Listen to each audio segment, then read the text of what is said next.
¿Sabías que una de las armas más devastadoras de la historia no nació en un estruendo, sino en el susurro de una carta, redactada en una modesta cabaña de madera durante un tranquilo día de verano? Es casi irónico pensar que un concepto capaz de borrar ciudades del mapa comenzó con el rasguño de una pluma sobre el papel, impulsado por hombres que temían profundamente aquello que estaban a punto de desatar. Mientras encuentras esa postura perfecta para relajarte, te invito a dejar un me gusta y a suscribirte. Tu apoyo es el motor para seguir tejiendo estas historias para ti. Me encantaría leer en los comentarios desde qué rincón del mundo nos escuchas. Ahora sí, baja la intensidad de la luz. Nuestro viaje está a punto de comenzar. Te encuentras en 1939. Siente el aire. Está cargado con una electricidad estática, una tensión que puedes casi saborear, como el ozono antes de una tormenta. No es una tormenta de lluvia lo que se avecina, sino una de acero y fuego. Las radios de todo el mundo crepitan con noticias cada vez más sombrías. Las botas de las tropas alemanas marchan sobre Checoslovaquia, y la sombra de la esvástica se alarga por toda Europa, una mancha oscura que amenaza con devorar la luz. En las calles de Nueva York, de Londres, de París, la vida continúa, pero con una mirada nerviosa por encima del hombro. Todos sienten que el mundo, tal y como lo conocen, está conteniendo la respiración, esperando el momento en que todo se rompa. Pero tú y yo conocemos un secreto, un miedo que se susurra en círculos mucho más pequeños y exclusivos, en los laboratorios universitarios y en los despachos de los físicos teóricos. A finales de 1938, dos químicos alemanes, Otto Hahn y Fritz Strassmann, hicieron un descubrimiento que no comprendieron del todo. Bombardearon uranio con neutrones y encontraron bario, un elemento mucho más ligero. Era como lanzar una pelota de tenis contra una pared y que de ella salieran dos canicas. No tenía sentido, según la física conocida. La noticia llegó a Lise Meitner, una física austriaca de origen judío que había huido de Berlín meses antes. Fue ella, junto a su sobrino Otto Frisch, quien conectó los puntos durante un paseo por la nieve en Suecia. Lo que Hahn y Strassmann habían logrado era la fisión nuclear. Habían partido el átomo, y en ese proceso, se liberaba una cantidad de energía absolutamente colosal, una energía que empequeñecía cualquier explosivo conocido por la humanidad. La noticia se extendió como un reguero de pólvora silencioso por la comunidad científica internacional, y con ella, una pregunta aterradora. Si los científicos alemanes que permanecían bajo el Tercer Reich se daban cuenta de las implicaciones militares de su propio descubrimiento, ¿qué pasaría después? Los historiadores aún debaten sobre el verdadero nivel de interés o comprensión que el alto mando nazi tuvo en esta etapa inicial, pero para los científicos que habían huido de la tiranía fascista, la posibilidad no era una cuestión de debate, era una certeza aterradora que los mantenía despiertos por la noche. Sientes esa misma ansiedad crecer en tu pecho, la sensación de saber algo terrible, de ver una catástrofe en cámara lenta dirigiéndose hacia un mundo que aún no es consciente del peligro real. La guerra que todos temen podría ser solo el preludio de algo mucho peor. Un conflicto librado con el poder oculto dentro del corazón mismo de la materia. La sombra de la esvástica no es solo una amenaza territorial, ahora es una carrera contra el tiempo en el nivel más fundamental de la existencia. Ahora, en medio de este murmullo de ansiedad global, tu atención se centra en un hombre, una figura que parece vibrar con una energía nerviosa y brillante. ¿Conoces a Leo Szilard? No es un hombre imponente, pero sus ojos se mueven con una rapidez que delata una mente que trabaja a una velocidad vertiginosa. Es un físico húngaro, uno de los muchos que han encontrado refugio en Estados Unidos, un hombre lleno de ideas, algunas geniales, otras excéntricas, y una que es absolutamente aterradora. Para él, la noticia de la fisión del uranio no es solo una curiosidad científica, es la confirmación de una pesadilla que ha estado gestando en su mente durante años. Te transportas por un momento a 1933, a una calle de Londres. Ves a Szilard esperando en un semáforo, el tráfico bullicioso a su alrededor. Mientras la luz cambia a verde y da el primer paso sobre el asfalto, la idea lo golpea con la fuerza de una revelación. Un neutrón golpea un átomo, que se divide y libera dos neutrones.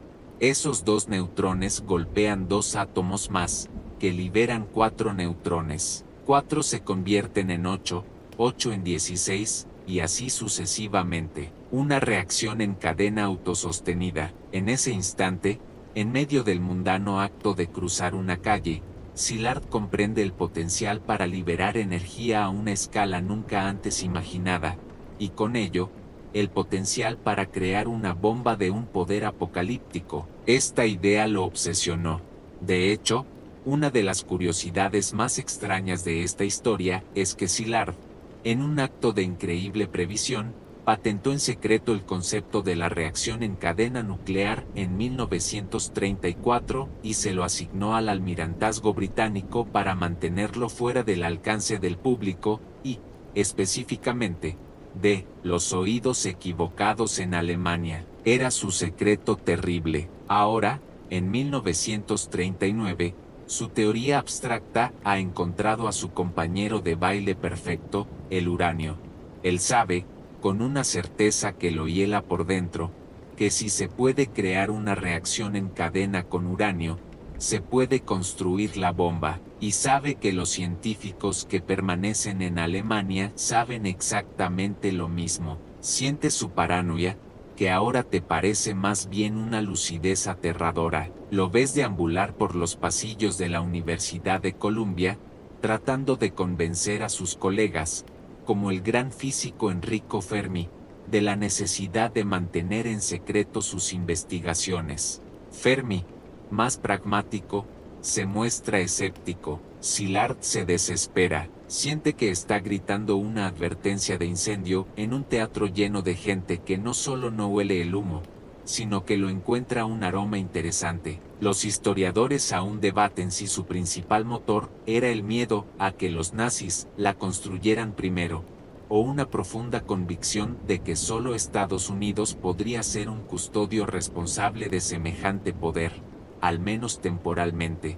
Sea cual sea la razón, su urgencia es palpable. Cada día que pasa es, en su mente, un día más que el Tercer Reich tiene para perfeccionar el arma que podría asegurarles la victoria y someter al mundo a una oscuridad eterna. Se da cuenta de que su propia voz, la de un físico refugiado y excéntrico, no es suficiente, así que Szilard tiene este conocimiento apocalíptico ardiendo en su interior, una verdad tan pesada que amenaza con aplastarlo. Pero aquí surge un problema profundamente humano, una pregunta que resuena en los pasillos del poder y en los patios de recreo por igual: ¿quién le pone el cascabel al gato? Una cosa es saber que un depredador anda suelto, y otra muy distinta es ser el voluntario que se acerca lo suficiente para atarle una campana al cuello. Sientes la frustración de Szilard. Es un refugiado, un hombre con un acento marcado y una reputación de ser, digamos, un poco excéntrico. Si se presenta en Washington y empieza a hablar de bombas que funcionan con átomos partidos y de reacciones en cadena, lo más probable es que le ofrezcan amablemente una habitación con paredes acolchadas. Necesita a alguien cuya voz no pueda ser ignorada, alguien con un peso y una credibilidad incuestionables. Su mente, junto con la de sus compatriotas húngaros, también refugiados, Eugene Wigner y Eduard Teller, se pone en marcha. Este trío, a veces llamado la conspiración húngara, debate las opciones. Se dan cuenta de que el eslabón más débil y a la vez más crucial en esta carrera nuclear inminente no es Alemania, sino el Congo belga. En una de esas extrañas casualidades de la historia, La colonia belga poseía el mayor y más rico yacimiento de mineral de uranio del mundo, la mina de Sinkolowe. El uranio de alta calidad era esencial para cualquier programa de armas nucleares.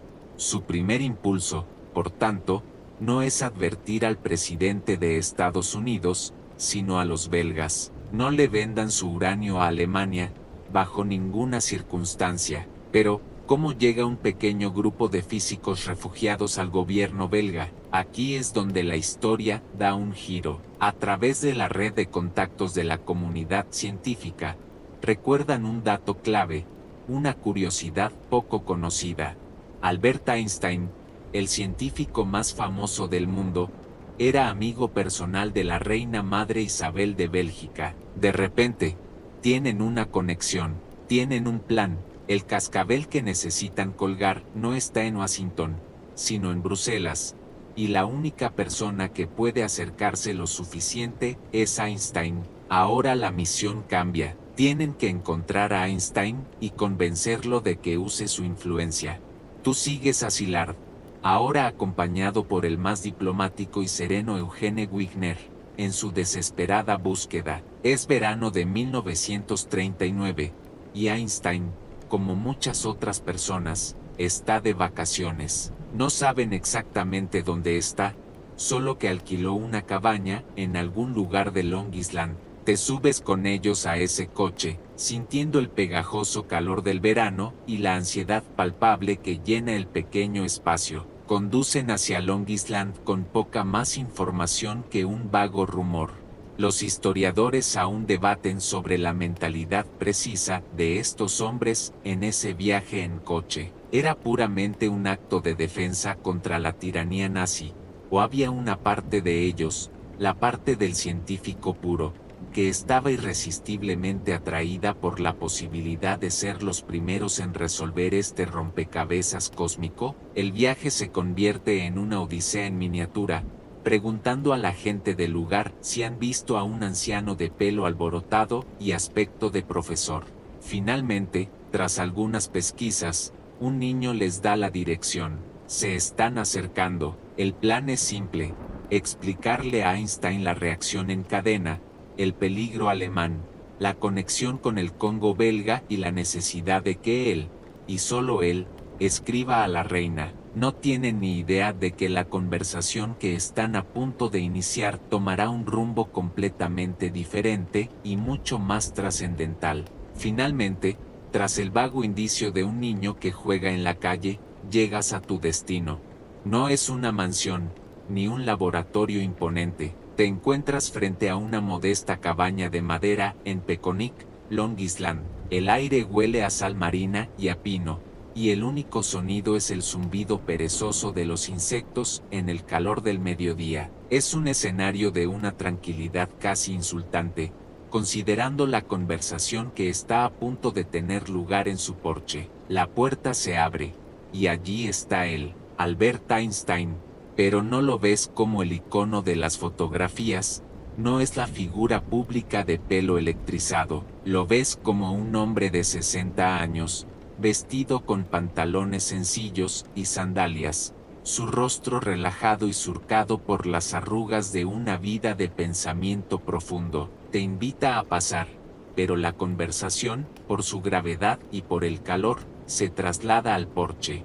Te sientas en una silla de mimbre que cruje suavemente, un espectador invisible en uno de los puntos de inflexión más silenciosos y profundos del siglo XX. Szilard, incapaz de contener su energía nerviosa, comienza a hablar. Wigner, con su calma habitual, interviene para matizar y asegurar que la explicación sea clara. Le explican la idea, en alemán, el idioma nativo que comparten, para asegurar que no se pierda ningún matiz en la traducción. Le hablan de la fisión del uranio de Annie Strassmann, y luego, Szilard le presenta su propio concepto, la pesadilla que lo persigue desde aquella calle de Londres, la reacción en cadena. A medida que hablan, ves un cambio sutil en el rostro de Einstein. Su interés inicial, puramente científico y curioso, se transforma lentamente en una expresión de profunda y solemne preocupación. Él, mejor que nadie, comprende las implicaciones de su propia y famosa ecuación, EMC. Sabe que una pequeña cantidad de masa puede convertirse en una cantidad inconcebible de energía, pero nunca había considerado seriamente un mecanismo práctico para lograrlo a esa escala. Una curiosidad poco conocida es que Einstein, a pesar de ser el padre de la relatividad, no estaba en la vanguardia de la física cuántica y nuclear experimental de ese momento. Necesitaba que Szilard le dibujara el panorama. Cuando finalmente lo comprende del todo, cuando la imagen de una bomba atómica se cristaliza en su mente, se dice que Einstein solo pronuncia una frase, Daran habe ich gar nicht gedacht, que significa, ni siquiera había pensado en eso. El peso de esas palabras se asienta en el aire denso del verano. Aquí está el hombre que huyó de Alemania para escapar del militarismo, un pacifista declarado y mundialmente conocido, enfrentado a una elección imposible. Los historiadores aún debaten la tormenta de pensamientos que debió cruzar la mente de Einstein en ese instante. ¿Era una traición a su alma pacifista, o la única acción lógica para evitar un mal mucho mayor, un mundo bajo el yugo de una Alemania nazi con poder atómico? La conversación entonces cambia de rumbo. Ya no se trata de advertir a la reina de Bélgica sobre el uranio. Szilard y Wigner se dan cuenta de que el problema es mucho mayor. Necesitan advertir al gobierno de los Estados Unidos. Y Einstein, con una pesadumbre que parece envejecerlo 10 años en 10 minutos, está de acuerdo. Su pacifismo no ha muerto, pero se ha visto obligado a una terrible hibernación por la cruda realidad de la amenaza que se cierne sobre el mundo. En ese porche, el plan original muere y uno nuevo, infinitamente más grande y peligroso, acaba de nacer. Ahora observas cómo la energía de esa conversación en el porche se canaliza hacia una tarea concreta, una que requiere una delicadeza casi quirúrgica. Te conviertes en un espectador del proceso de creación, el nacimiento de un documento que cambiará el curso de la historia. El problema es inmenso, como traducir el concepto de una bomba atómica, algo que apenas existe en las pizarras y en las mentes de un puñado de físicos, a un lenguaje que un presidente, un político, pueda comprender y, lo más importante, tomar en serio. El primer paso es un borrador. Einstein, más cómodo pensando en las leyes del universo que en la prosa diplomática, dicta sus pensamientos en alemán. Wigner los anota cuidadosamente, pero esto es solo el esqueleto, las ideas en bruto. La verdadera tarea de dar forma a la carta, de vestirla con las palabras adecuadas, recae sobre los hombros de Leo Szilard. Y aquí es donde descubres una curiosidad poco conocida sobre este famoso documento. No fue un solo golpe de inspiración. Szilard, obsesivo y meticuloso, redactó múltiples versiones. Se preocupaba por cada palabra, cada coma. Volvió a Nueva York y preparó un borrador largo y otro más corto, temiendo que uno demasiado técnico fuera descartado y uno demasiado simple no transmitiera la gravedad de la situación. Es como intentar escribir el correo electrónico más importante de tu vida, sabiendo que el destino del mundo depende de si el destinatario lo abre, lo lee hasta el final y hace clic en el enlace correcto. Solo que en este caso, no hay un botón de deshacer envío. Sientes la tensión en el proceso. Las palabras elegidas son deliberadamente cautelosas. No hablan de bombas atómicas, un término que aún no se usa comúnmente, sino de bombas extremadamente potentes de un nuevo tipo. Describen la posibilidad de que una sola bomba de este tipo, transportada por barco y explotada en un puerto, podría muy bien destruir todo el puerto junto con parte del territorio circundante. Es una imagen aterradora, pero presentada con una calma casi académica. Están caminando sobre una cuerda floja verbal, demasiado alarmistas, y Roosevelt los descartará como unos locos. demasiado sutiles, y la carta terminará en una pila de correspondencia sin importancia mientras el programa nazi avanza sin oposición.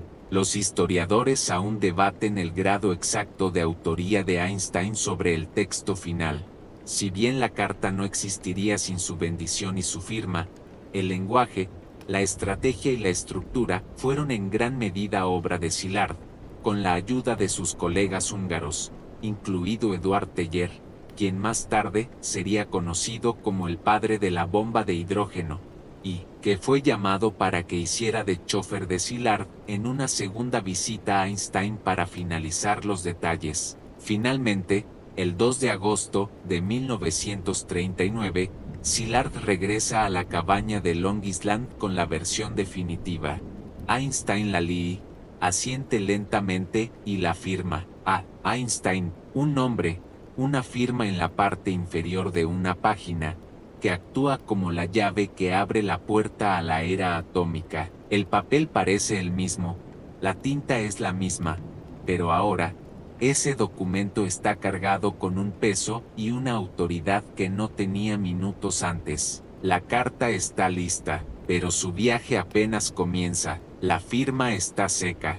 El documento, aparentemente inocuo, yace sobre la mesa de madera, cargado ahora con el peso de la autoridad de Einstein, pero tener la llave no sirve de nada si no puedes llegar a la cerradura. Te das cuenta de que este no es un problema que se pueda resolver con un sello y un buzón. Enviar una carta así por el correo ordinario sería como meter un diamante del tamaño de un puño en un sobre de papel y esperar que llegue a su destino. Se perdería, sería interceptada, o peor aún, terminaría en el escritorio de un burócrata de bajo nivel que la archivaría bajo la etiqueta de correspondencia de chiflados. El plan original de Szilard, de que el aviador Charles Lindbergh la entregara, fue descartado rápidamente debido a las simpatías proalemanas de Lindbergh. Necesitan un conducto, un mensajero que no solo tenga acceso directo al presidente Franklin D. Roosevelt, sino que también posea la inteligencia y la seriedad para entender la magnitud de lo que lleva en sus manos. Aquí es donde entra en escena un personaje completamente diferente. No es un físico nuclear, sino un economista y financiero de Wall Street, un hombre llamado Alexander Sachs. Sachs es un rostro familiar en la Casa Blanca, un amigo y asesor informal del presidente, un hombre que entiende tanto los mercados globales como el oído de Roosevelt. Él es el elegido. Szilard se acerca a Sachs y le encomienda la misión. Imagina esa entrega. No es una transacción en un laboratorio o una sala de juntas, sino un momento de confianza solemne. Un físico le entrega a un banquero una carta que habla del fin del mundo tal y como lo conocen. Sachs lee la carta y comprende de inmediato su importancia. Se convierte en el custodio de este mensaje apocalíptico. Pero aquí sucede una curiosidad que añade una capa de tensión a la historia. Sachs no va corriendo a la Casa Blanca. Recibe la carta a mediados de agosto, pero las semanas empiezan a pasar. Agosto se convierte en septiembre. La carta, el secreto más explosivo del planeta, está guardada en la caja fuerte de Sachs. Szilard, al borde de un ataque de nervios, empieza a temer que Sachs haya perdido el coraje o que no esté tomando el asunto en serio. Pero Sachs es un estratega, sabe que el momento lo es todo. Y entonces, el 1 de septiembre de 1939, el mundo cambia para siempre. Alemania invade Polonia. Gran Bretaña y Francia declaran la guerra a Alemania. La tormenta que se avecinaba finalmente ha estallado. La Segunda Guerra Mundial ha comenzado. Esta noticia terrible y catastrófica tiene un efecto secundario. Le da a la carta de Einstein un contexto y una urgencia que no tenía semanas antes. Ya no es una advertencia teórica sobre una amenaza futura. Es una herramienta potencial en una guerra que ya se está librando. Los historiadores aún debaten si el retraso de Sachs fue una brillante jugada estratégica. esperando a que el presidente estuviera en un estado mental más receptivo a causa de la guerra, o simplemente una consecuencia de la dificultad de conseguir una cita con un presidente que de repente estaba gestionando una crisis global. Sea como sea, la espera ha terminado. Sachs solicita una reunión. Finalmente, el 11 de octubre de 1939, casi 2 meses después de que Einstein firmara la carta, Alexander Sachs se dirige a la oficina oval, con el documento a buen recaudo en su maletín, listo para intentar cambiar la opinión del hombre más poderoso del mundo. Te encuentras ahora dentro del corazón del poder estadounidense, la oficina oval. Sientes el peso del roble macizo del escritorio resolute bajo tus dedos invisibles y el olor a humo de tabaco y papel viejo que impregna el aire. El presidente Franklin Delano Roosevelt está sentado en su silla, pero su mente está a miles de kilómetros de distancia, en los campos de batalla de Polonia y en los océanos donde los submarinos alemanes acechan. Su rostro muestra el agotamiento de un hombre que lleva el peso de una guerra inminente. Frente a él está Alexander Sachs, sosteniendo no solo una carta, sino el futuro. Sachs, fiel a su naturaleza de economista, comienza su presentación leyendo en voz alta un memorando técnico que él mismo ha preparado, lleno de términos como fisión, uranio y reacción en cadena. Tú observas la escena y sientes que algo no va bien. La energía de la habitación se desinfla. Los ojos de Roosevelt, acostumbrados a leer hombres y no ecuaciones, comienzan a vagar. Su legendaria capacidad de atención, especialmente para los detalles técnicos, se está agotando. Le ofrece a Sachs un brandy y cambia de tema, hablando de la necesidad de mantener alta la moral del ejército. El momento se está escapando. La carta de Einstein, la advertencia desesperada de Szilard, corre el riesgo de convertirse en una anécdota extraña que el presidente olvidará antes de la cena. Sachs, sintiendo el fracaso, se detiene. Sabe que ha perdido a su audiencia, pero en lugar de rendirse, hace una jugada audaz. Le pide al presidente si puede volver a la mañana siguiente. Roosevelt, quizás por cortesía a su amigo, accede. A la mañana siguiente, Sachs regresa a la oficina oval, pero esta vez no saca ningún papel técnico. Él no va a ganar esta batalla con física, va a ganarla con una historia.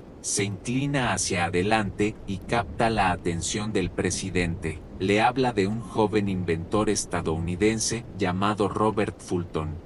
Te transportas por un momento a la corte de Napoleón Bonaparte. Fulton le ofrece al emperador francés una flota de barcos que no necesitan velas, barcos propulsados por vapor que pueden navegar contra el viento y la marea, permitiendo a la armada francesa invadir Inglaterra sin importar el clima. Napoleón, el genio militar de su tiempo, no puede ver más allá de la tecnología de la era de la vela. Considera que la idea es absurda y despacha a Fulton como un charlatán. Inglaterra se salvó por la miopía de un hombre, concluye Sachs, dejando que la frase resuene en el silencio de la oficina. Ves cómo la mirada de Roosevelt se afila. No ha entendido los detalles de la fisión del uranio, pero ha entendido perfectamente la parábola. Los historiadores aún debaten si Roosevelt captó la escala real de lo que se estaba proponiendo en ese momento, o si simplemente estaba aplicando su famoso pragmatismo, asegurándose de no cometer el mismo error que Napoleón. El efecto es inmediato. Roosevelt levanta la mano y llama a su ayudante, el general Edwin P. Watson, señalando los documentos que Sachs había traído el día anterior. Pronuncia la frase que encenderá la mecha. En el silencio que sigue a la historia de Napoleón, el aire en la oficina oval parece haberse solidificado. Roosevelt, con esa capacidad que tenía para reducir las ideas más complejas a su esencia más simple y práctica, mira a Alexander Sachs. Su rostro, antes distraído y cansado, ahora está enfocado, casi depredador. Sientes que la maquinaria de una de las mentes políticas más astutas del siglo XX acaba de ponerse en marcha a toda velocidad. El presidente no pide más explicaciones sobre neutrones o isótopos. No necesita un seminario de física. Ha entendido la conclusión, no la ecuación. Llama a su ayudante, el general Pa Watson, y cuando éste entra, Roosevelt le entrega los documentos que Sachs le había dejado el día anterior, la carta de Einstein y el memorando técnico. Entonces, con una voz tranquila pero llena de una autoridad inconfundible, pronuncia la frase que se convertirá en el acta de nacimiento no oficial de la era atómica estadounidense. Alex, dice, mirando a Sachs, lo que buscas es que los nazis no nos hagan volar. Esa frase es un golpe de genio en su simplicidad.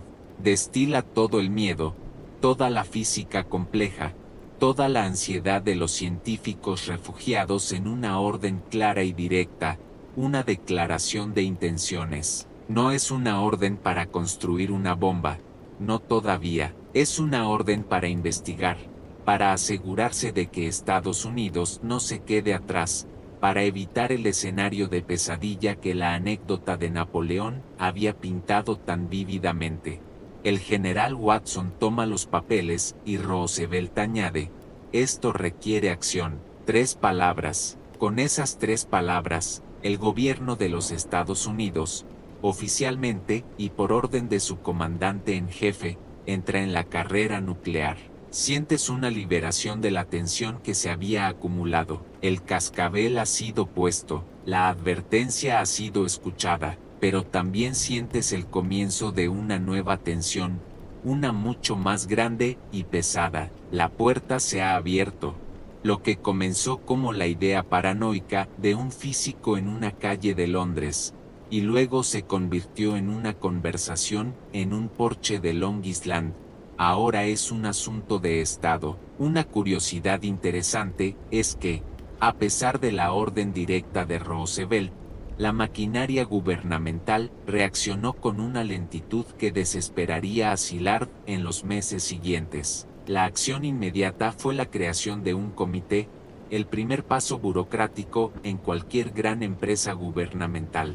Los historiadores aún debaten si Roosevelt, en ese momento, realmente creía que una bomba de tal poder fuera posible, o si su acción era más una póliza de seguro, un movimiento prudente para cubrir todas las bases en un mundo cada vez más peligroso. Él era un maestro en mantener múltiples opciones abiertas, y esta podría haber sido simplemente la más extraña de todas.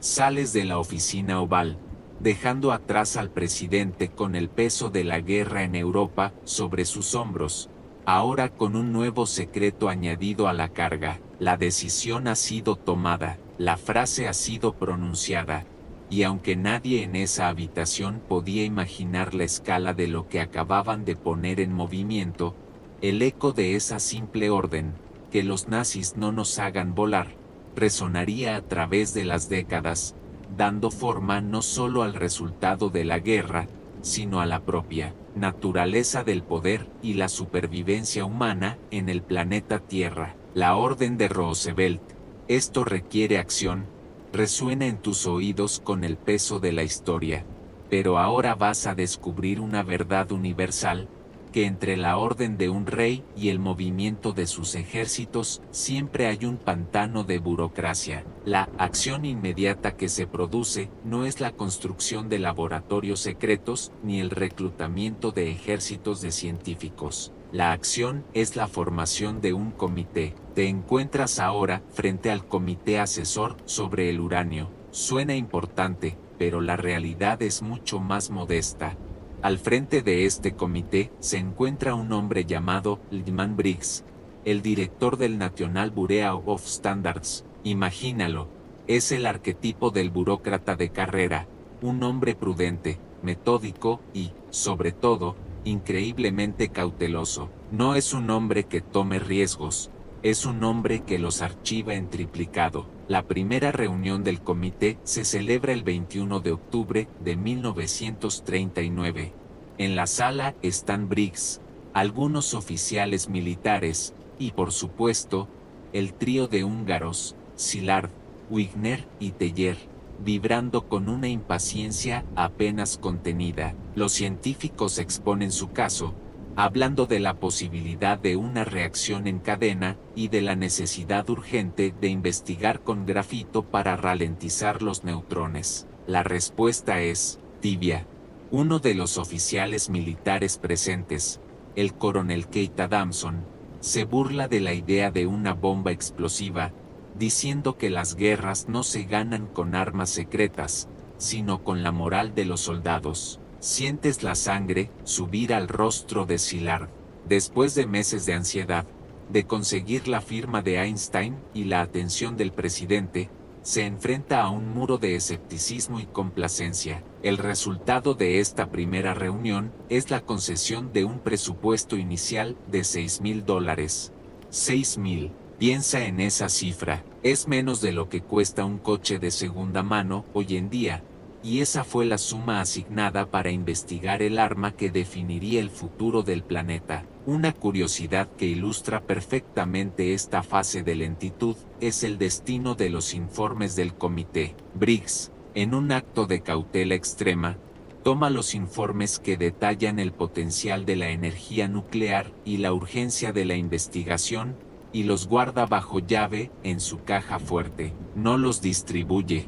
No presiona para obtener más fondos. Los trata como un secreto tan profundo que incluso el propio gobierno apenas debe conocerlo, paralizando cualquier progreso significativo. Los historiadores aún debaten si la lentitud de Briggs era una forma de prudencia fiscal y científica, negándose a gastar dinero en lo que parecía ciencia ficción, o si simplemente era la reacción de un hombre cuya imaginación no podía estirarse lo suficiente como para concebir un proyecto de esta magnitud. Mientras tanto, en Europa, la historia no se mueve con tanta lentitud.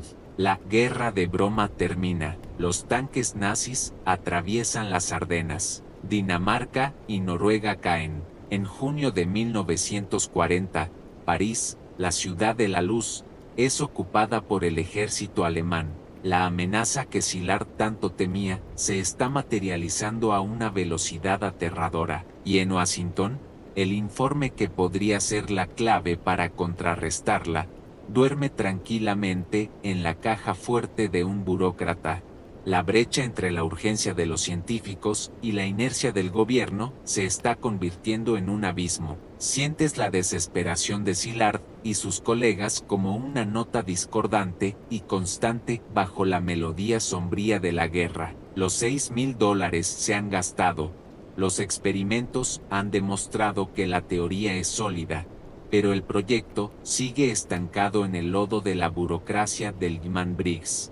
Pero mientras la inercia reina en Washington, al otro lado del Atlántico, en Gran Bretaña, un grupo de científicos conocido como el Comité Maud ha estado trabajando en el mismo problema, y han llegado a una conclusión mucho más alarmista y definitiva. En el verano de 1941, su informe llega a Estados Unidos. Es un documento que cae como una bomba sobre los escritorios de los asesores de Roosevelt. El informe Maud no habla en términos de posibilidades teóricas.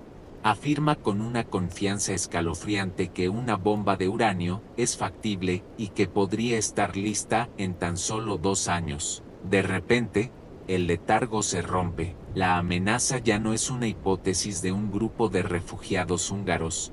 Es una conclusión a la que han llegado los propios aliados de Estados Unidos. Es el empujón final que Roosevelt necesitaba. El proyecto es arrancado de las manos cuidadosas y lentas del Comité Civil. La escala cambia drásticamente. Ya no se habla de miles de dólares, sino de cientos de millones, que pronto se convertirán en miles de millones. La investigación académica se transforma en un programa industrial y militar de la máxima prioridad, y con esta nueva escala, llega una nueva necesidad, el secreto absoluto. El proyecto necesitaba un nombre, una tapadera que ocultara su verdadero y terrible propósito. Y aquí es donde nace una de las nomenclaturas más famosas y engañosas de la historia. No se llamó Proyecto Libertad o Proyecto Justicia, se le dio un nombre deliberadamente mundano, aburrido, burocrático, el Proyecto de Manhattan. Esta es una curiosidad fascinante. El nombre no tiene nada que ver con la isla de Manhattan en sí, sino con el hecho de que las primeras operaciones del proyecto fueron supervisadas por el Cuerpo de Ingenieros del Ejército de los Estados Unidos, cuyo distrito de ingeniería para esa región se llamaba Distrito de Ingenieros de Manhattan. Sonaba como si estuvieran construyendo un nuevo sistema de alcantarillado o un puente. Era el camuflaje perfecto, un nombre tan gris que nadie se molestaría en mirar dos veces. Los historiadores aún debaten si el nombre Manhattan fue una elección deliberadamente brillante para el engaño, o una simple casualidad burocrática que resultó ser increíblemente efectiva para ocultar el secreto mejor guardado de la guerra. Sientes el cambio en el aire. Ya no es el aire estancado de una sala de reuniones, sino el zumbido eléctrico de una máquina colosal que se pone en marcha en silencio, en las sombras. La información se compartimenta. Los científicos que trabajan en la purificación del uranio no sabrán por qué lo hacen. Los ingenieros que diseñan edificios extraños en lugares remotos no sabrán qué albergarán. El secreto se convierte en el principio organizador, una capa de oscuridad que envuelve cada aspecto de esta empresa masiva. El Comité del Uranio se disuelve en la irrelevancia, un primer capítulo tímido de una historia que ahora se está convirtiendo en una epopeya industrial y secreta. El niño ha crecido, y ahora es un gigante silencioso que se mueve por todo el país. El proyecto Manhattan ya no es un comité, es una bestia industrial y secreta que se extiende por todo el país. Y una bestia de tal magnitud necesita dos cabezas para ser controlada, una que la construya y otra que le enseñe a pensar. Ahora conoces a estas dos cabezas, y te preparas para presenciar el nacimiento de la alianza más improbable y fundamental de toda la guerra. La primera cabeza pertenece al general Leslie Groves. Lo ves y entiendes inmediatamente que es un hombre que hace cosas. No es un estratega de salón, es un constructor, un bulldog con uniforme. Es corpulento, con un bigote recortado y una voz que suena como grava rodando cuesta abajo. Su última tarea antes de esta fue construir el edificio de oficinas más grande del mundo, el Pentágono, y lo hizo antes de lo previsto y por debajo del presupuesto. Es exigente, impaciente con las tonterías, y tiene un amor por los dulces y el chocolate que parece contradecir su dura fachada. Desconfía profundamente de los académicos, a quienes ve como soñadores poco prácticos e indisciplinados. Cuando le asignan el proyecto Manhattan, su primera reacción es de decepción. Lo ve como un descenso de categoría, un proyecto científico marginal, pero una vez que comprende la escala de lo que se le pide, lo aborda con la misma energía implacable con la que construyó el Pentágono. Él será el músculo, el acero, el hormigón. Él obtendrá los recursos, aplastará los obstáculos burocráticos y exigirá resultados. Él es el hardware. Luego, tu atención se centra en la segunda cabeza, y el contraste es tan absoluto que resulta casi cómico. Conoces a J. Robert Oppenheimer. Si Groves es una caja fuerte, Oppenheimer es un espectro, un hombre que parece hecho de humo y alambre. Es extraordinariamente delgado, con un cigarrillo perpetuamente encendido entre los dedos y unos ojos azules de una intensidad casi dolorosa. Es un físico teórico de brillantez deslumbrante, un hombre que lee sánscrito por placer y puede citar a John Donne mientras explica la mecánica cuántica, pero no tiene un premio Nobel, no tiene experiencia administrativa, y, lo que es más alarmante para los servicios de seguridad, Tiene un círculo de amigos y familiares lleno de simpatizantes y miembros conocidos del Partido Comunista. Es, en el papel, la peor elección posible para liderar el laboratorio de armas más secreto de la nación en guerra. Y aquí reside la curiosidad central de esta alianza. Fue el general Groves, el hombre desconfiado de los intelectuales, quien eligió personalmente a Oppenheimer. Se reunió con otros científicos mucho más condecorados y aparentemente más seguros, pero en Oppenheimer vio algo que los demás no tenían. Los historiadores aún debaten qué fue exactamente lo que Groves vio en él. Fue la asombrosa rapidez con la que Oppenheimer comprendía no solo la física, sino también los desafíos de ingeniería, logística y química del proyecto, o reconoció en el físico una ambición desmedida, un hambre de triunfo que reflejaba la suya propia. Groves luchó por Oppenheimer, defendió su elección contra los asesores de seguridad que gritaban traición, y le entregó las llaves del reino científico. Se convirtieron en el software y el hardware del apocalipsis, la extraña pareja, el general pragmático y el físico poético. Juntos, y solo juntos, podrían hacer lo imposible. Su extraña y tensa asociación se convertiría en el motor que impulsaría todo lo que estaba por venir. Con el músculo de Groves y el cerebro de Oppenheimer al mando, la siguiente pregunta se cierne sobre ellos, una pregunta de geografía y secreto. ¿Dónde construyes el taller del fin del mundo? El proyecto Manhattan no es una sola entidad, es un imperio industrial disperso. Hay gigantescas fábricas de enriquecimiento de uranio que se están planificando en un valle remoto de Tennessee, un lugar que pronto se llamará Oak Ridge. Se están diseñando reactores para producir plutonio en Hanford, en el estado de Washington. Pero esas son las fábricas de los ingredientes. Necesitan un lugar central, un laboratorio donde todos estos ingredientes se unan, donde la teoría se convierta en un dispositivo funcional, un lugar para el diseño de la bomba misma. Y este lugar tenía que cumplir con una lista de requisitos casi imposibles. Tenía que ser remoto, muy remoto, lejos de las miradas curiosas y de las posibles bombas enemigas. Tenía que tener acceso a agua y a una fuente de energía. Necesitaba un clima moderado que permitiera la construcción durante todo el año, y, lo más importante, tenía que ser un lugar que pudiera aislarse por completo del mundo exterior. Groves y su equipo se lanzan a una búsqueda frenética por todo el suroeste de Estados Unidos. Te subes a sus coches y aviones mientras exploran cañones en Utah, valles en California, desiertos en Nevada. Descartan un lugar tras otro.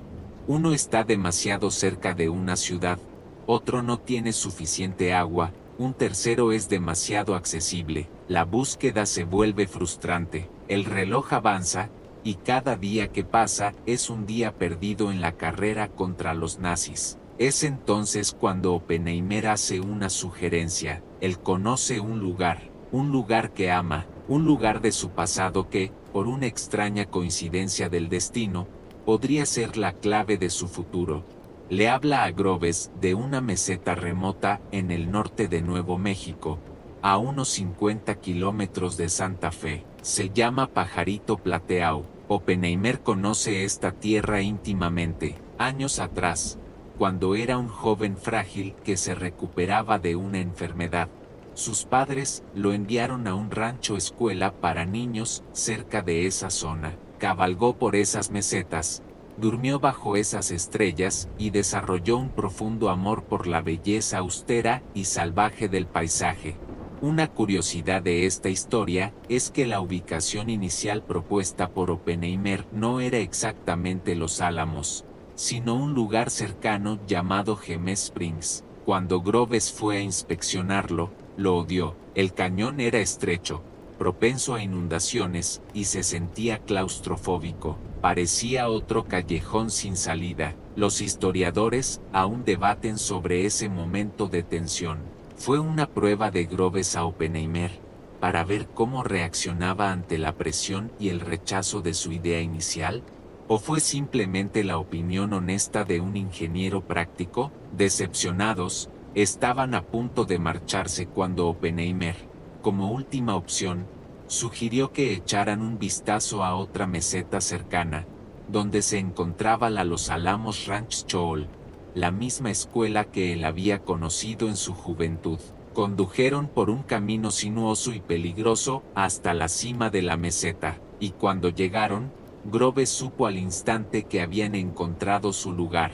La vista era espectacular, la ubicación era increíblemente aislada y el terreno era perfecto. El destino, al parecer, tenía un sentido del drama. El lugar que había ayudado a forjar el carácter del joven Oppenheimer se convertiría ahora en el crisol donde él forjaría el arma más poderosa del mundo. Has llegado, el camino de tierra serpenteante ha quedado atrás, y ahora te encuentras en la cima de la meseta. El aire aquí es diferente, más fino, más limpio.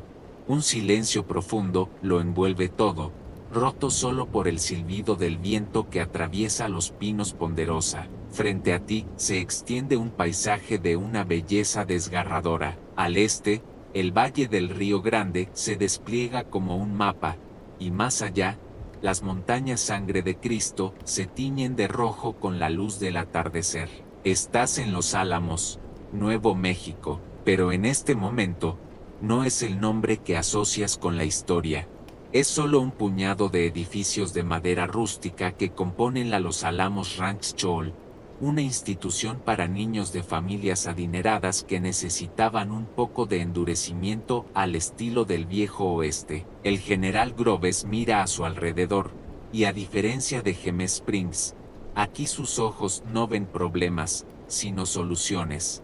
La meseta es una fortaleza natural, con cañones profundos a cada lado que hacen que el acceso sea extremadamente difícil, excepto por ese único camino sinuoso que acaban de subir. Hay agua de un embalse cercano, y lo más importante, es un lienzo en blanco, un lugar que puede ser adquirido, borrado del mapa y reconstruido desde cero a imagen y semejan del secreto. La decisión se toma con la rapidez característica de Groves. El gobierno ejerce su derecho de expropiación. Los directores de la escuela, atónitos, reciben una notificación de que deben cerrar y desalojar la propiedad en cuestión de meses. Las pocas familias de colonos hispanos que han vivido en esa tierra durante generaciones son obligadas a vender y marcharse. En un abrir y cerrar de ojos, Los Álamos, como lugar de residencia civil, deja de existir. Se convierte en un fantasma, una dirección que ya no lleva a ninguna parte. Ahora comienza la transformación. Sientes el pulso de la construcción mientras miles de trabajadores, sin saber para qué están construyendo, descienden sobre la meseta, derriban los edificios de la escuela de ranchos, dejando solo unos pocos como recordatorio de lo que fue, y en su lugar, erigen una ciudad de la noche a la mañana. No es una ciudad de piedra y acero, sino de madera, asfalto y prisa. Barracones prefabricados, laboratorios de aspecto anodino, viviendas apresuradas que se alinean en calles fangosas sin nombre, solo con letras y números. Se levanta una valla de alambre de espino de 3 metros de altura alrededor de todo el perímetro. Se construyen torres de vigilancia. El único punto de entrada y salida, la puerta este, es custodiado por policía militar armada. El lugar adquiere una curiosa identidad dual. Por fuera, no existe. Oficialmente, la dirección postal de todos los que vivirán aquí es un apartado de correos en Santa Fe, Paseo, o Box 1663. Por dentro, se le conoce simplemente como la Colina Teil. Los historiadores aún debaten el impacto psicológico que tuvo este aislamiento total en los científicos y sus familias. ¿Fue una herramienta necesaria para mantener el secreto, o creó una especie de síndrome de Estocolmo colectivo, donde los residentes desarrollaron una lealtad feroz hacia su prisión voluntaria? Sea como fuere, la elección de Los Álamos se revela como un golpe maestro. Un lugar de una belleza natural impresionante se convierte en el telón de fondo de una empresa antinatural. El silencio del desierto está a punto de ser roto por el zumbido de los generadores, el estruendo de los experimentos y los susurros de los secretos más peligrosos del mundo. La ciudad secreta es ahora un esqueleto de madera y barro en una meseta aislada. Es un cuerpo sin vida. Pero un cuerpo no es suficiente, necesita un alma, y más concretamente, necesita un cerebro colectivo de una potencia nunca antes reunida en un solo lugar.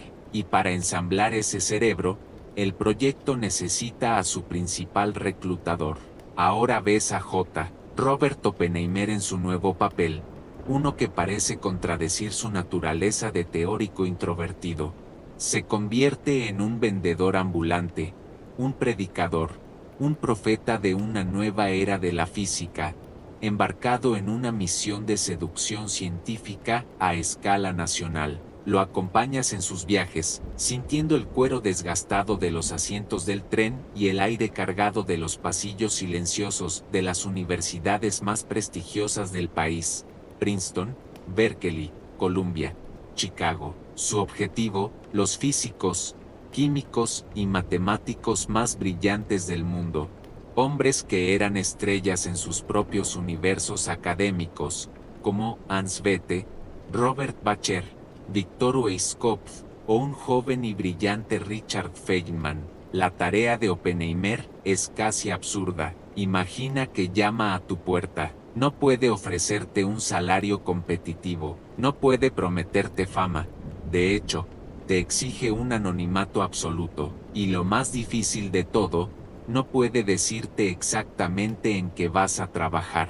Su propuesta, si la despojas de su encanto, es esta: por favor, abandona tu prestigiosa carrera, desarraiga a tu familia, múdate a un lugar en medio de la nada que no puedo nombrar, para trabajar en un proyecto de vital importancia que no puedo describir, por una duración que no puedo predecir. ¿Te apuntas? Es una oferta que debería haber sido recibida con una carcajada, pero Oppenheimer no vende los detalles, vende el misterio, vende el desafío.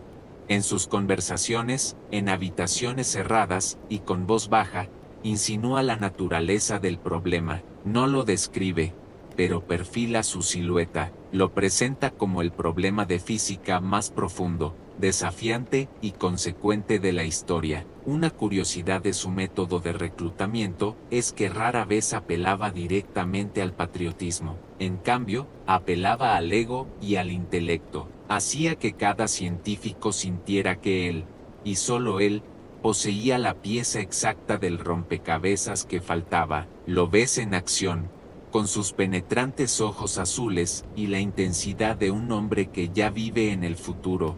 Les dice: la guerra terminará, y nosotros, los que estamos en esta sala, sabremos que hemos tenido un papel en ello. No podremos contarlo, pero lo sabremos. Los historiadores aún debaten si su poder de persuasión radicaba en su innegable carisma intelectual, en la naturaleza irresistible del problema que insinuaba, o simplemente en el peso del contexto de una guerra total. Probablemente fue una mezcla de todo. Logró convencer a la flor innata de la ciencia aliada para que desaparecieran del mundo, uno a uno. Los genios dicen que sí, empacan sus libros, sus pizarras y sus familias, y se dirigen en secreto hacia un apartado de correos en Santa Fe, sin tener una idea clara de lo que les espera, solo la promesa de un desafío que definirá sus vidas, y, sin que ellos lo sepan aún, el destino del mundo. Comprendes ahora que la oferta de Oppenheimer, aunque envuelta en secreto, llevaba consigo una promesa implícita, una que resonaba en el núcleo mismo de lo que significaba ser un científico en el siglo XX. Te pones en la piel de uno de esos hombres, quizás un joven físico en Berkeley o un matemático establecido en Princeton. Tienes una vida cómoda, una carrera respetada, una rutina de enseñanza e investigación. Y entonces, Este hombre delgado e intenso entra en tu oficina y te pide que lo dejes todo por un fantasma. El patriotismo es, por supuesto, un factor. La amenaza de la Alemania nazi es real y aterradora, y el deseo de contribuir a la victoria es genuino. Pero debajo de esa corriente de deber, hay otra más profunda, más egoísta y mucho más poderosa: el canto de sirena del desafío intelectual supremo. Durante las últimas 4 décadas, la física había estado en un estado de éxtasis revolucionario. La relatividad de Einstein había remodelado el cosmos, y la mecánica cuántica había destrozado la vieja visión newtoniana del universo, revelando un mundo subatómico extraño, probabilístico y maravilloso. Era una edad de oro del pensamiento, una época de gigantes como Bohr, Heisenberg, SCH Eredinger y Dirac. Pero gran parte de este conocimiento era teórico: ecuaciones en una pizarra, debates filosóficos en conferencias. El proyecto que Oppenheimer insinuaba era diferente. Era la oportunidad de tomar toda esa teoría abstracta y gloriosa, y aplicarla para resolver un único y monumental problema práctico. Era la oportunidad de ser los primeros seres humanos en iniciar y controlar deliberadamente una reacción en cadena nuclear. No era solo un problema de ingeniería, era la pregunta final que el universo les estaba planteando. Era la cima del Everest de la física, y ellos, y solo ellos, estaban siendo invitados a la primera expedición de escalada. Una curiosidad de esta motivación es que para muchos de estos hombres, la atracción no era construir un arma, sino resolver un rompecabezas. Se referirían al dispositivo que estaban construyendo no como la bomba, sino con el nombre en clave aséptico y casi juguetón de el artilugio de Gadget. Este distanciamiento lingüístico les permitía centrarse en los desafíos técnicos y científicos, en la belleza de las ecuaciones y la elegancia de las soluciones, separando su trabajo intelectual de las terribles consecuencias humanas de su creación. Los historiadores aún debaten si la motivación principal era el descubrimiento puro o la embriagadora emoción de ser los primeros en domar un poder cósmico, una forma de hubris intelectual. Probablemente fuera una mezcla inseparable de ambas. Lo que Oppenheimer ofrecía no era solo la oportunidad de ayudar a ganar la guerra, sino la oportunidad de participar en el experimento científico más importante de la historia. Para un físico teórico, en 1943, resistirse a eso sería como pedirle a un explorador del siglo XVI que ignorara los rumores de un continente desconocido al otro lado del océano. Así que empacan sus maletas, no solo como soldados reclutados por el deber, sino como peregrinos que viajan a un nuevo y sagrado lugar de conocimiento, listos para enfrentarse a un desafío que pondría a prueba los límites mismos de la comprensión humana. Los genios han sido reunidos, atraídos por el canto de sirena del desafío intelectual, pero los genios, en su mayoría, no viajaron solos. Ahora exploras el lado humano de esta ecuación secreta, un factor que el general Groves inicialmente subestimó: las familias. Te encuentras junto a una mujer, recién llegada de la comodidad de Princeton, o la soleada California, mientras baja de un coche polvoriento en la puerta este de Los Álamos. Su primera visión no es la de una comunidad planificada, sino la de un campamento de construcción caótico y embarrado. Las calles no tienen pavimento, las casas son barracones idénticos y monótonos, y todo el lugar está rodeado por una ominosa valla de alambre de espino. Esto, le dicen, es su nuevo hogar. La regla fundamental de esta nueva vida es el silencio. A las esposas se les prohíbe explícitamente preguntar a sus maridos sobre su trabajo. Cualquier conversación sobre física, ingeniería o los nombres de colegas importantes está estrictamente prohibida. Viven en un lugar sin nombre, con una dirección que es un mero apartado de correos, y sus maridos tienen un trabajo sin descripción. A sus familias y amigos en el mundo exterior, Solo pueden decir que están trabajando en un proyecto del gobierno en algún lugar del oeste. Este es el hecho más conocido sobre la vida en la colina, el secreto absoluto que envolvía incluso los hogares. Pero ahora, observa una curiosidad fascinante que floreció en este ambiente de secretismo y aislamiento. A pesar del estrés, la incertidumbre y las condiciones primitivas, Los Álamos experimentó un extraordinario baby boom. La tasa de natalidad en esta ciudad secreta fue una de las más altas de todo el país. Los médicos del pequeño hospital estaban constantemente ocupados. Y esto llevó a un problema burocrático único, que se ponía en el certificado de nacimiento como lugar de nacimiento. No se podía escribir Los Álamos. La solución oficial fue registrar el lugar de nacimiento de estos bebés como apartado de correos 1663, Condado de Sandoval. Imagina ser uno de esos bebés, ahora un adulto, y tener un documento oficial que declara que naciste en un buzón. Es un detalle que captura perfectamente la surrealista mezcla de vida y muerte, de normalidad y secreto, que definía a este lugar.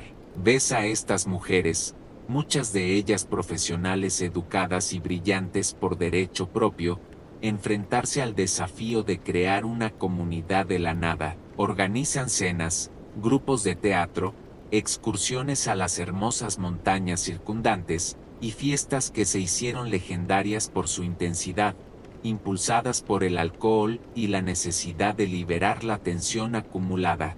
Los historiadores aún debaten sobre el verdadero papel de estas mujeres en el éxito del proyecto Manhattan. Fueron simplemente un apéndice pasivo del proyecto, manteniendo el hogar mientras los hombres hacían el trabajo importante, o fueron un componente activo y esencial, construyendo una red social y una apariencia de normalidad que mantuvo alta la moral y la productividad de los científicos, evitando que la presión y el aislamiento los volvieran locos? La respuesta, probablemente, es que fueron el pegamento invisible que mantuvo unida toda la frágil empresa humana. Has visto cómo se construyó la ciudad y cómo fue poblada. Ahora, penetras más allá de los barracones y las calles embarradas, y entras en el verdadero corazón de Los Álamos, los laboratorios y las salas de seminarios. Aquí, el aire no huele a pino, sino a tiza, a soldadura y a la electricidad estática de la pura potencia cerebral. Te conviertes en una mosca en la pared de este crisol de ideas, y lo que presencias es una atmósfera como ninguna otra que haya existido antes o después. La colaboración es intensa, casi febril. Las barreras tradicionales entre disciplinas se derrumban por necesidad. Físicos teóricos de fama mundial se encuentran trabajando codo con expertos en explosivos, químicos metalúrgicos y jóvenes técnicos.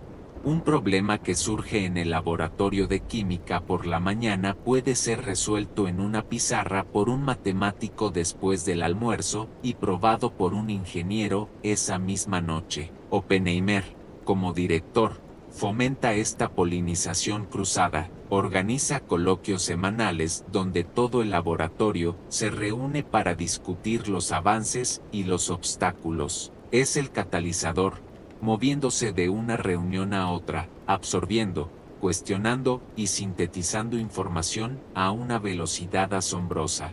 Pero este no es un paraíso utópico de cooperación, donde hay genios, hay egos, y Los Álamos está lleno de ellos hasta los topes. Sientes la tensión de las rivalidades intelectuales, escuchas los debates feroces que estallan en los pasillos, con argumentos lanzados como armas, a menudo con la brutal honestidad que solo los científicos de élite pueden permitirse. Ves a Edouard Teller, brillante y obstinado, abogando apasionadamente por su propio y más ambicioso diseño, la super o bomba de hidrógeno, a menudo en detrimento del objetivo principal de construir una bomba de fisión para la guerra actual. Ves a Richard Feynman, el joven y descarado bromista, desafiando a las figuras de autoridad y resolviendo problemas con una intuición que desconcierta a sus mayores.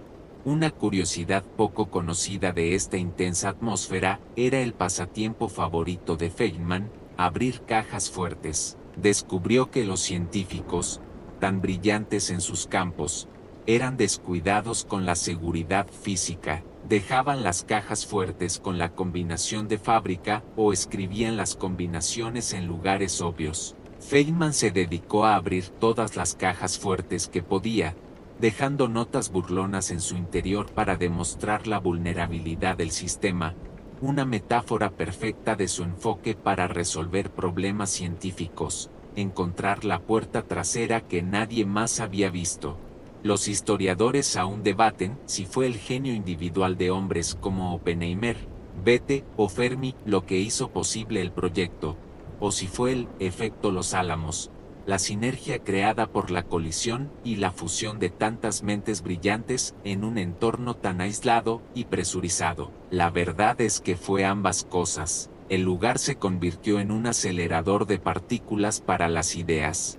El aislamiento, el secreto y la urgencia de la guerra eliminaron todas las distracciones del mundo exterior, enfocando toda esa energía mental en un único y terrible punto. El choque de egos, lejos de ser un obstáculo, a menudo producía chispas de brillantez, obligando a cada científico a defender sus ideas contra el escrutinio más agudo imaginable, el de sus propios pares. Toda esta energía, toda esta genialidad y todo este conflicto no existen en un vacío.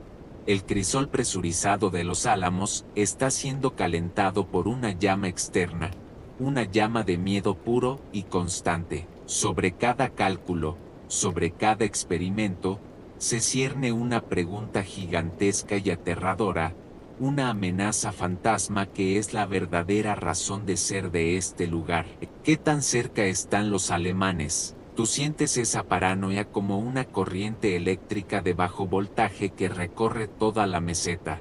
Para los científicos, especialmente para los refugiados europeos como Bethe, Teilhard o Fermi, esto no es una pregunta abstracta. Conocen personalmente a los físicos que se quedaron en Alemania. Conocen el genio de hombres como Werner Heisenberg, uno de los padres fundadores de la mecánica cuántica. No tienen ninguna duda de que sus antiguos colegas son capaces de construir una bomba. La imagen de una esvástica sobre una nube de hongo es la pesadilla colectiva que los impulsa a trabajar 18 horas al día, a resolver problemas que parecen irresolubles. Pero, ¿cómo saberlo con certeza? Y aquí es donde descubres una de las operaciones de inteligencia más fascinantes y poco conocidas de la Segunda Guerra Mundial, la misión Alsos. Este es el hecho histórico que se convierte en una curiosidad. Mientras los científicos luchan con las ecuaciones en el desierto de Nuevo México, un equipo especial de científicos, soldados y agentes de inteligencia sigue los pasos de las tropas aliadas que avanzan por Europa. Su líder era el coronel Boris Paz, un rudo agente de contrainteligencia, y su director científico era el físico Samuel Goudsmit. Su única misión, encontrar el programa de armas nucleares alemán. Alsos es la palabra griega para arboleda, Grove, un juego de palabras con el nombre del general Groves. Este equipo secreto entraba en las universidades y laboratorios recién capturados en Francia, Bélgica y finalmente en Alemania, confiscando documentos, interrogando a científicos y buscando cualquier rastro de uranio o agua pesada. Lo que encontraron, o más bien, lo que no encontraron, fue la verdadera sorpresa. Descubrieron que el programa alemán estaba a años, quizás una década, por detrás del proyecto Manhattan. Estaban desorganizados, mal financiados y, lo más importante, habían tomado algunas decisiones científicas fundamentalmente erróneas. Los historiadores aún debaten la razón exacta de este fracaso. Fue, como Heisenberg afirmó después de la guerra, un acto deliberado de sabotaje interno, una forma de resistencia pasiva en la que los científicos engañaron a los líderes nazis sobre la viabilidad de la bomba, o fue simplemente incompetencia, arrogancia y una serie de errores de cálculo, como su creencia errónea de que el grafito no funcionaría como moderador, lo que los llevó por el camino mucho más difícil del agua pesada? Pero la clave es esta: la gente en Los Álamos no sabía nada de esto. Para ellos, la carrera era real y la estaban perdiendo. Operaban bajo la suposición constante de que estaban atrasados. Cada experimento fallido, cada retraso en la producción de material, era un regalo de tiempo para el enemigo. Esta amenaza fantasma, aunque en gran medida una ilusión, fue el catalizador más poderoso de todos. Fue el miedo a Heisenberg lo que impulsó a Oppenheimer. Fue el espectro de una bomba nazi lo que justificó cada dólar gastado y cada vida desarraigada. Ahora, das un salto en el tiempo. Dejas atrás el aire eléctrico y presurizado de Los Álamos en 1943 y viajas hacia adelante, a la calma de la posguerra. Te encuentras en el estudio de un hombre anciano en Princeton, Nueva Jersey. El aire huele a libros viejos y a humo de pipa. La luz del sol se filtra a través de la ventana, iluminando motas de polvo que bailan sobre pilas de papeles cubiertos de ecuaciones. Y sentado en su escritorio, no está el icono sonriente con la lengua fuera, sino un hombre con el peso del mundo en sus hombros caídos. Estás con un Albert Einstein mucho más viejo, y reflexionas junto a él sobre el eco de sus propias acciones. Él, que se había convertido en ciudadano estadounidense en 1940, mira hacia atrás y ve el camino que comenzó en aquel porche de Long Island. Siente el peso de la firma que puso en esa carta. En los años posteriores a la guerra, se convirtió en un defensor incansable del control internacional de la energía nuclear y del desarme. Se unió a comités, escribió artículos y dio discursos, usando su inmensa fama no para celebrar la victoria, sino para advertir a la humanidad sobre el precipicio al que se asomaba. Es famoso su lamento, una frase que resume su profundo y duradero pesar: si hubiera sabido, me hubiera dedicado a la relojería. Es el hecho más conocido sobre su relación con la bomba, su arrepentimiento. Pero ahora descubres una curiosidad irónica y poco conocida.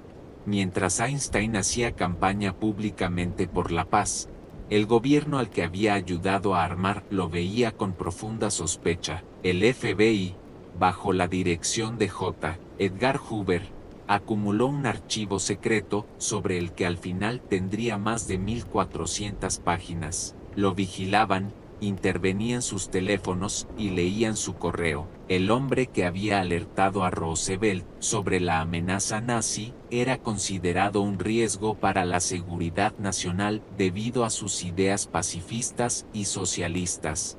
Es la paradoja definitiva: el creador involuntario de la era atómica estadounidense, tratado como un enemigo potencial por el mismo sistema que había ayudado a proteger.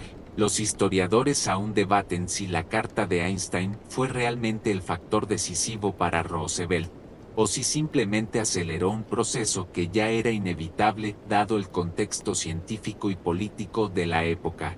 ¿Habría surgido el proyecto Manhattan de todos modos, impulsado por otros informes como el del Comité Maud británico? Quizás, pero eso no alivia la carga moral del hombre que está frente a ti. Para él, la conexión era directa. Su nombre, su prestigio, fue la llave que abrió la primera puerta, y ahora, en la quietud de su estudio, lo ves luchando por intentar cerrar una caja de Pandora que él mismo ayudó a abrir.